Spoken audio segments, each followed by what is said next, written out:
వచ్చారు? మేము బంజారాల్స్ 4 నంబర్ 4 గాంధీపురం బస్తీ మానవ సంక్షేమ సంఘంలో చేస్తాం. బత్తుల రామప్రసాద్ గారి ఆధ్వర్యంలో ఈ మీటింగ్కి దాదాపు మేము అన్ని జిల్లాలు తిరిగినాం. కరీంనగర్, జగిత్యాల, సిరిసిల్ల, ఇక్కడ వనపర్తి, పైపునగర్ అన్ని తిరిగినాం. బస్తీబాట కూడా చేసినాం. రామప్రసాద్ గారు ఎంబడి బస్తీబాటలో తిరిగినాం. ప్రతి బస్తీకి వెళ్ళి మా యొక్క నినాదం ఏంటంటే మానను అసలు లేరు తెలంగాణలో దోచుకుంటున్నారు అంటున్నారు. దోచుకోవడం కాదు కదా, మాకు అసలు ఉద్యోగాలే లేవు. దోచుకున్నది కూడా మందకిష్ట మాదిగా చెప్పిన బట్టి వాళ్ళ భయపడి రాష్ట్ర ప్రభుత్వాలు, కేంద్ర ప్రభుత్వాలు కూడా వాళ్ళను లేరని చెప్పుకుంటూ మా మీద దాడి చేస్తూ ఉద్యోగాల అవకాశాలు ప్రతి దాంట్లో వాళ్ళే లబ్ధి పొందినారు. కానీ మా దగ్గర ఎవరు లబ్ధి పొందలేదు. ఈ లబ్ధి పొందలేదంటే మాలలో ఐక్యత లేకుండే. మాలలో ఐక్యత అంటే అప్పుడు చాలా మంది లీడర్లు ఉన్నారు, ఐక్యత లేదు. మహిళల దగ్గర లీడర్లు ఉన్నారు చాలా మంది. ఐక్యత తెచ్చింది వివేక్ వెంకటస్వామి గారు.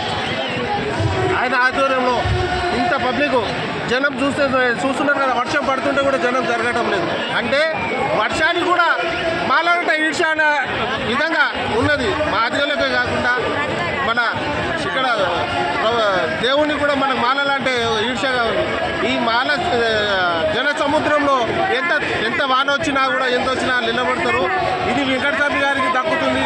ఈ ప్రజలందరూ కూడా వివేక్ వెంకటస్వామి గారి యొక్క ఆధ్వర్యంలో సింహగర్జన జరుగుతుందంటే వారికి మాలలందరం కూడా రుణపడి కాదు, ఆయన మాలలకు అందరికీ రుణపడి ఉన్నారు.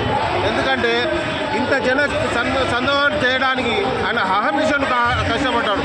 ఆయన ఎటువంటి ఎవరికి లొంగకుండా ఏ మంత్రి పదవి కానీ ఏ పదవి కూడా ఆశించకుండా చేసిన వ్యక్తి ఒక వెంకటస్వామి అని కూడా మేము మొత్తం పైన అయితే రాష్ట్రంలో మాలలు ఎక్కువ ఉన్నారు కాబట్టి ఇప్పుడు ఆ సత్తా ఏందనేది ఇప్పుడు చూపిస్తున్నారా? మాలల సత్తా ఇప్పుడు సింహగర్జన కాదు. ఈ సింహగర్జన తర్వాత ఇంకో గర్జన ఉంటుంది.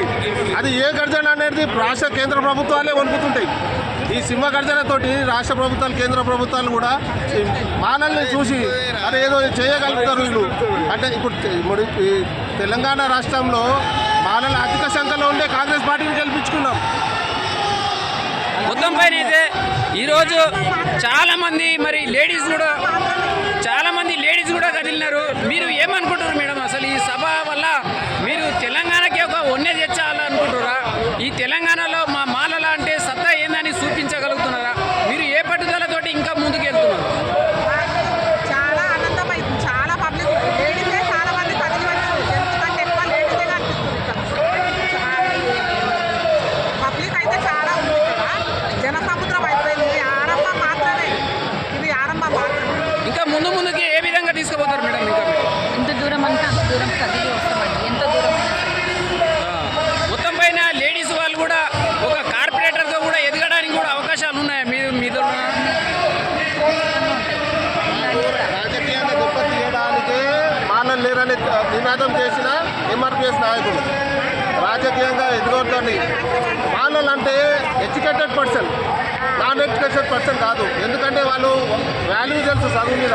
వాళ్ళు చదువు మీద ధ్యానం పెట్టి అజ్ఞానులతో ఏం కొట్లాడతామనే తోటి ఉంటారు. కానీ అక్కడ కొట్లాడడానికి మహాసేన అసలు దాన్ని 500 మంది 20,000 మందిని చంపిన మహాసేన కుటుంబ సభ్యులమే.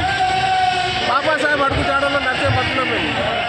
కానీ మమ్మల్ని భయపెట్టాలని ఎంతోమంది భయపడడానికి ఎవరు సిద్ధంగా లేడు. మా హక్కులను మేము సాధించుకునే దాకా ఈ పోరాటం జరుగుతూనే ఉంటుంది. Thank you madam.